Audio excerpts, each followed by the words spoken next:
আসসালামু আলাইকুম ভাই ও বোনেরা। এই যে সিনারিটা আপনারা দেখছেন, এইটা আসলে রাত্রির বেলায়। তো এই যে দেখেন কি সুন্দর একটা ফুল গাছ, ফুল গাছের উপরে আছে লাইট। তো ওই গাছের উপরে লাইটটা থাকার কারণে নিচে কি সুন্দর একটা মানে ছায়া পড়েছে, আলো পড়েছে, কত সুন্দর একটা দেখার মতো দৃশ্য। আবার দেখেন ভাই ও বোনেরা, আপনারা নিশ্চয়ই জায়গাটা দেখেছেন, আমাদের খুবই পরিচিত জায়গা।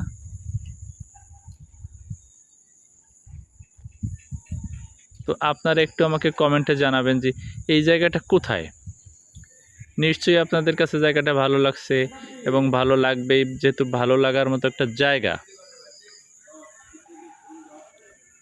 তো আপনারা যদি কমেন্টে জানান যে জায়গাটা কেমন লেগেছে, এই দৃশ্যগুলো কেমন। এখন কিন্তু রাত্রিবেলায়, অবশ্য রাত্রিবেলার একটা দৃশ্য আপনাদের দেখাচ্ছি। দেখেন কত সুন্দর একটা দৃশ্য। আপনারা যদি এটা কমেন্টে আমাকে জানান কেমন লেগেছে, তো আমি আপনাদের আরও ভালো ভালো কিছু জায়গা দেখানোর জন্য চেষ্টা করব।